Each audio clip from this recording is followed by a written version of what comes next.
Hello and welcome back to Man v Film. It's time to look at Radiance's October announcements, and there's some really interesting stuff here. Now, I've not fully gone into all the releases as yet, but we're going to do it together. So let's get started.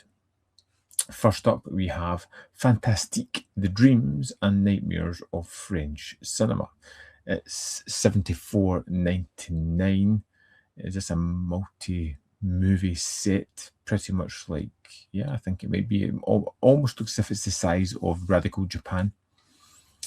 Though rarely thought of as home for genre filmmaking, France has fostered a long lineage of films treading the line between realism and fantasy, broadly gathered under the term cinema fantastique.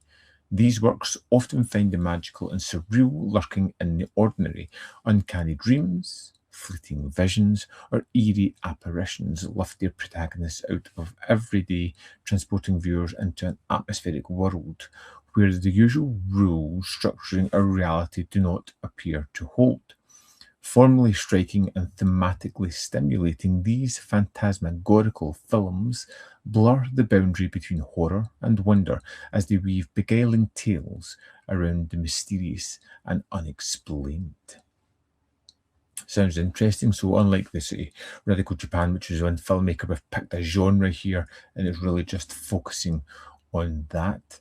Dan Lanouille, shortly after his wedding, quarry worker is disfigured in a mining accident. The creepy mask now covering his face is scarier than the scars underneath it, and his bride is soon tempted by the promise of happier days with another man. The sole feature film directed by legendary French actor Charles Vanel, Dan Lanouille was released at the dawn of the sound era and virtually condemned to obscurity as a result. This restoration reveals the viscerally affecting story of love and happiness, terror and guilt, with stunning cinematography and breathtaking creative editing, capturing the surreal atmosphere. La Nuit Fantastique. Philosophy student Dennis makes ends meet by working nights at a fresh food market. Perpetually exhausted, he often falls asleep and dreams of Irene, a beautiful woman dressed in white. One night he follows her on a peculiar adventure across Paris, one of the most successful French films made during the German occupation of France. Marcel Lerbert's light-hearted comedy uses ethereal set design, witty dialogue and charismatic cast to gracefully skip from one charming, implausible moment to the next. Suspending your disbelief is easy when dream logic makes for such a lovely tale. Next we have Le Diable Souffle. One rainy night in the city, Laurent meets Louvain, a sickly and despairing young woman. He brings her back to his small island near a Spanish border, where the Tramonata wind always blows. One stormy night, Diego, a mysterious drifter, finds refuge in the island, disturbing Laurent and Louvain's harmonious routine. Emotions are high and imaginations run wild in Edmund T. Greville's moody story of unrequited love, broken dreams, and frustrated desires. Then we have the Golem. After he mistakenly swaps his hat with that of somebody called Anthasis Pernath, an unnamed man appears to start living the stranger's life in his dreams. A jewel cutter, a book restorer in the Prague ghetto, Pernath is embroiled in his neighbour's sordid stories of passion, jealousy, and revenge, while rumours spread that an ominous clay figure known as the Golem has reappeared after 33 years. The Woman with Red Boots. After Francois, a successful novelist, meets the rich art patron Peru, he begins to stalk her. Soon, he invites her to write a memoir at his country house, but he also invites Marc, the director of an art magazine whom Francois has become obsessed with. Juan-Louis Brunel takes after his father in this unpredictable allegory on art's power to control us and warp our perceptions. 3 lives and only 1 death. In the first of 4 intertwining tales, Marcello Mastroianni plays an affable man who tells a stranger about the time fairies devoured years of his life. In the second, he's a professor who abandons his job to become a beggar. In the third, he's an eccentric butler that comes with a large chateau a young couple unexpectedly inherits. And in the fourth, he is a businessman who learned that the family he invented to get out of work obligations is arriving from the airport. Four strange yet eerily familiar fable-like stories set in Paris. I mean, it sounds interesting. I like the fact that they're kind of tackling a genre, and the stories all do sound pretty good. There's 4K restorations of Dan La Nuit, Fantastique, The Diable Souffle, The Golem, The Woman in Red Boots, and 2K restorations of The 3 Lives and Only One Death, presented over 6 discs. We've got a new introduction to Dan La Nuit by director Terry Fremont, new commentary on that film by Pamela Hutchinson, new interview with cinema expert Jeanette Vincendieu, archival TV interview, new commentary for Le Diable Souffle by Elena and Manuel Lazix, new interview on that film and director with critic David Thompson, new interview with Kim Newman on The Golem and Gustav Mehring's novel, archival TV introduction, The Golem photo gallery, new interview with fashion expert on The Woman in Red Boots, new visual essay on that by Sam Deegan, archival interviews, new commentary on 3 Lives, 1 Death by Adrian Martin, archival TV interview, new documentary on French cinema fantastique then and now, which sounds interesting. New interview with English subtitle translation, reversible sleeve. It's got a 120-page book and it's limited to 5,000 copies. It sounds really immersive and impressive, and a little bit of something different. I'm kind of looking forward to that. That's kind of exciting. Next, we have a 4K upgrade, Planet of the Vampires. I really like this film. I think it just looks visually stunning. I'm really curious to see how it looks on 4K. It's from a previous Radiance release where they had the Blu-ray. We have, let's see. In the outer reaches of deep space, the spaceship Galliot answers a distress signal from Aura, an unexplored planet. As the ship attempts to land, members of the crew inexplicably begin to attack one another.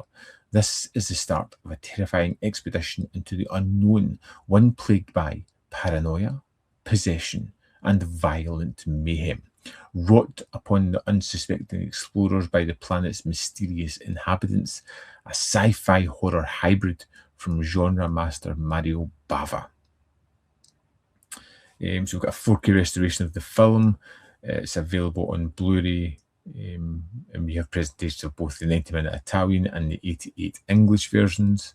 I think that most of the extras are similar to the ones that were on the Blu-ray release, and yeah, it's visually stunning. I've done a full review of this film and its disc on the channel as well if you want to check out that. Next up, we have The Monster. Valerio is a struggling reporter with a failed marriage and a withdrawn son. He is angry at the world and strives for more. In the newspaper's mail, he receives an opportunity he's been waiting for. A serial killer announces and later carries out a series of grisly murders. Valerio remorselessly uses this opportunity to improve his position and standing, but will he draw himself too close to the killer? From veteran director Luigi Zampa, The Monster is a satirical giallo with a deeper commentary on the nature of the press and society. Yeah, sounds pretty great. I like the idea. Obviously, it sounds like a giallo. Sounds like it's a bit like a previous release. Put the monster on the front page. So it kind of mixes both of that. Yeah. We've got a 2K restoration, audio commentary with Rachel Nisbet and Peter Yilmstad. Fantastic, all over that. We've got interviews with the stars, which is 45 minutes. Interview with Italian cinema expert Richard Dyer, great. Trailer, reversible sleeve, limited edition booklet, and it's limited to 3,000 copies. I want to know more about that. That sounds really interesting. Probably one I would go to first, I imagine. Next, we have La Marge. Sigismund enjoys a romantic, sexually fulfilling relationship with his wife, Sergine, in the idyllic countryside. The happy couple raise their young son with the help of their maid, Feline. On a business trip to Paris, Sigismund casually picks up sex worker, but in the noisy modern city, their bond soon deepens into a passionate affair. While Sigismund puts off reading a letter from Feline, and this is starring two major sex symbols, Valerin Borovich. Exquisite adaptation of a novel balances art and erotica and an embodied meditation on pleasure, love, and transactional relationships. Soundtracked by 1970s synth rock acts including Elton John, 10cc, and Pink Floyd. It's a 4K and a Blu-ray. 4K restoration is by Studio Canal. The UHD, SDR, and Blu-ray presentation of the feature in compressed mono. Director's cut is on the Blu-ray only.